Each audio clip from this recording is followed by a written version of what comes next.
hano batubwira ngo abakameramani cyangwa se abantu bafite kamera ntibashobora kwinjira kubera ko K9 yabuze.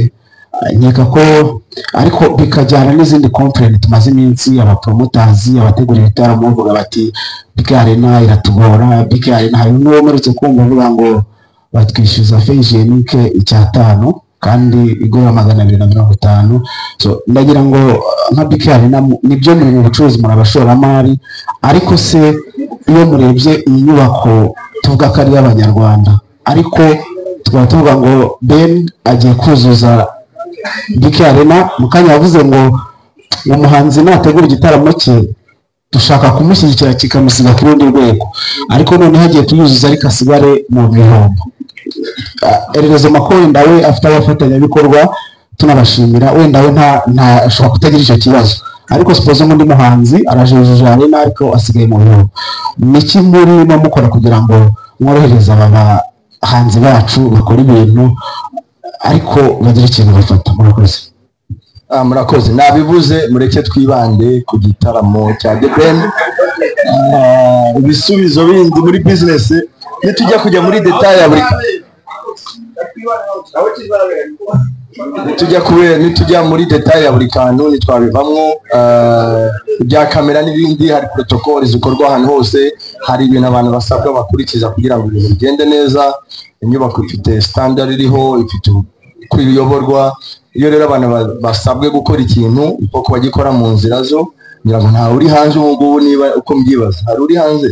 Rero nicyo gikuru buriya uko protocol ziba zagenze is okay, is about the result. Mwese muri ndane hano ko byagenze. Rero detail ni twazijyamo ya business, reka twibande ku cyatuzanye gikomeye, ibindi tuzabishakira umwanya tugire press conference ya BK Arena namwe noneho tubasobanurire neza. Murakoze.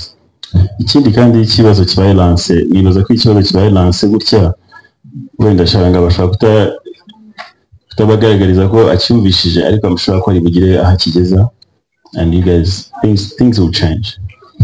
So reka nsaba akantu kamwe, turi bakuru hano turakoze, concert ni concert kandi nini, mwihangane gatoya, let us focus on the concert. BK Arena hari ibiba byagitanzweho, tuzayishakira bazadushakira umwanya kuko twe turabanya amakuru, tuzabitabira ibyo bibazo dufite ni byinshi, ariko tuzabifokasingaho.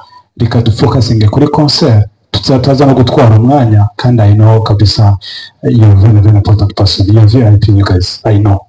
So let us focus on the concert. Nibazo ngira ngo ikibazo bakubajije kijyanye no kwinjiza abantu mu gitaramo nyirizina muri RPA wagisubiza, hanyuma nkajya kuri session nafashe, harimo Janvier, harimo uriya niwe Ivan, yes kuko niwe Ivan, abo babiri, and then tusenaho tujya mu kindi gice. Urakoze cyane.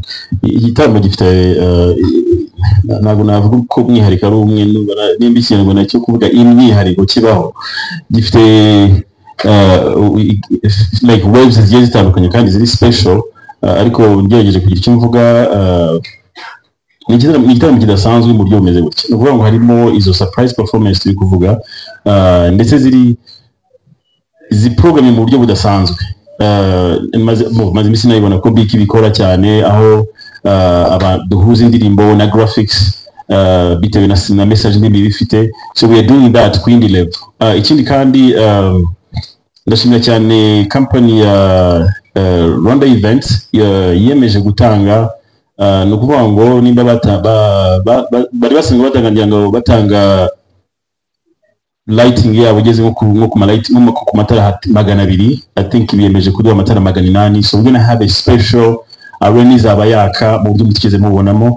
And then in terms of performances, turimo kubazanira a fusion ya traditional ndetse ivanze na modern, like ni umusi dukora tuvuze na tradition ku buryo bizabiri very special. Hariya ubwo harimo nengeye kuvuga ibanga. So hari nka performance nibaza ko ziri designed mu buryo buri special.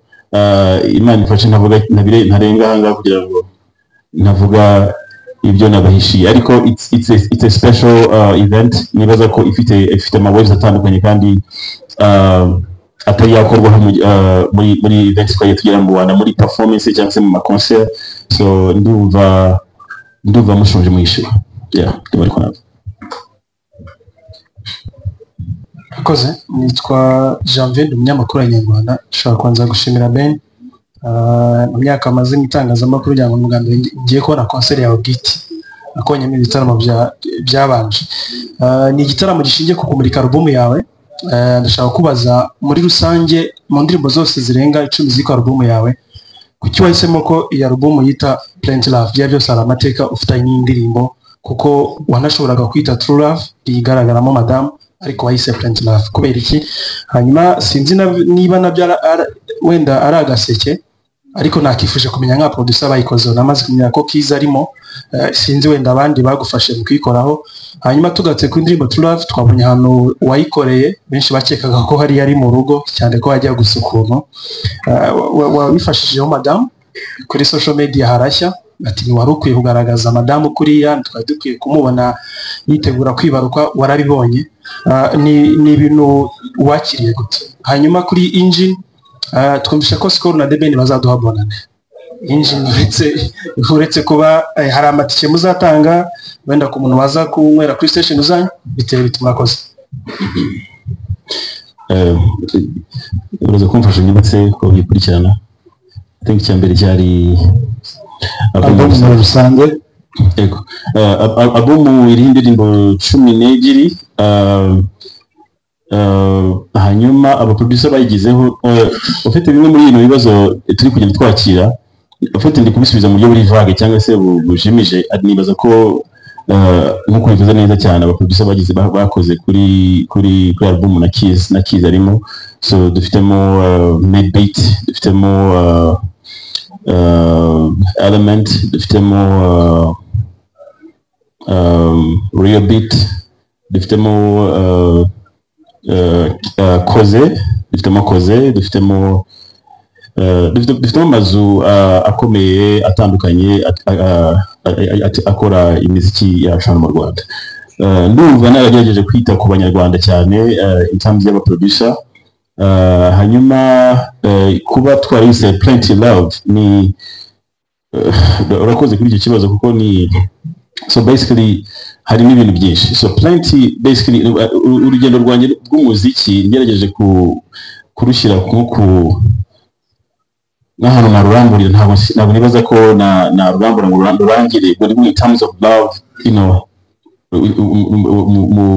urukundo rwabaye received. Ni ukuvuga ngo urukundo nakiriye kuva natangira uru rugendo rwa music ruri Plenty ku rwego nabasha kurusobanura, ufite ruri, you know, rurenze urugero. And no kuba narakoze indirimbo yitwa True Love and Plenty Love, nafashe ijambo rya True Love, rya love riri kuri True Love nishyira kuri Plenty, and then of course True Love ifite igisobanuro cyane kuri njyewe as a person.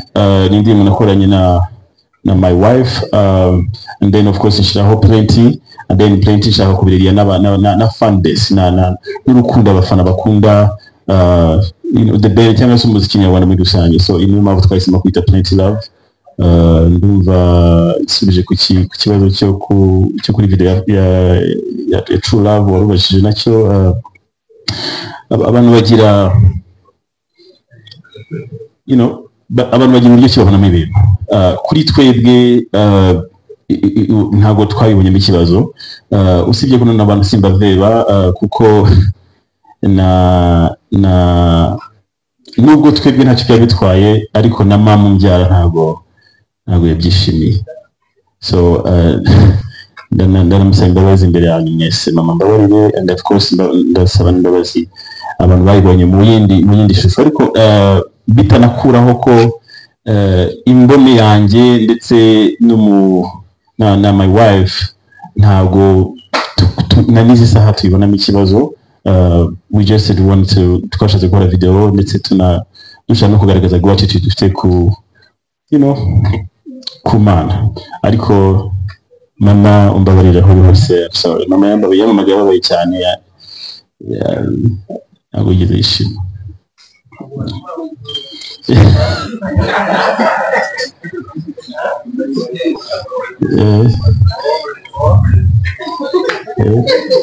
Zabibabaje ntabwo bayikuraho ntabwo.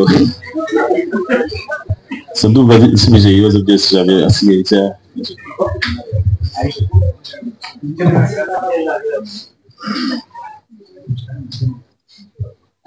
Mwiriweho mwese.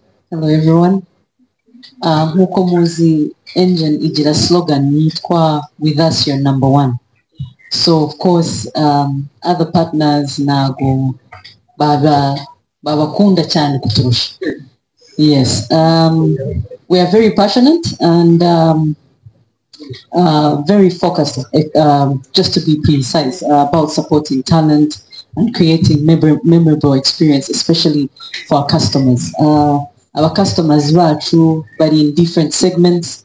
Harimo private motor riders, harimo motari, harimo commercial riders. So bose we are very passionate about them. Now, nkuko bambaje ikibazo, anyone uri buze gutangira kunywera kuri engine as of today ni mugoroba, first come first serve. Ujya kunywerayo abone itike y'umuntu ujya kwa TheBen. Guhera today at 6. Yes. Saa 12. So let me be very clear on this. Abamotari kubera level hari ibinyabiziga byose ntabwo binywa essence ingana. Yeah? So nk'umumotari kumubwira ngo mwa 20,000 ubone ticket ijya kwa TheBen doesn't make any sense. Yeah? Ariko iyo mwe 5. Okay, sorry. Navugaga ibinyabiziga byose ntabwo bingana in terms of consumption, fuel consumption. So nk'umumotari kumubwira ngo unywe essence ntabwo mubwenga agende nko 500. Agende nibura anywe 5 and then abone ticket for free to enter TheBen's show. And then for cars, especially a makamyo bus, it's 20,000 and then you get a ticket to come to the show. Kuri, so we have Chichochiro Classic, engine Chichochiro Classic, engine Kanogo, engine IPRC, engine Nyakabanda, and engine Nyabugogo. So we have tried Chimirongo, engine Chimirongo and engine Nyabugogo. So twagerageje kujya across at least Kigali, muratubabarira mu ntara kuba tutagezeyo, so kuba ngo ntago tubibuka, ariko turaba dufite ni a bit of raffle on our social media, and TheBen will give out some few tickets from engine ku bantu wenda batari buze gushobora gukandagira ku mastation yacu. Yeah, on behalf of engine. I think I've answered the question. Murakoze, nitwa Iva, umunyamakuru wa Isango Star. Ibibazo byanjye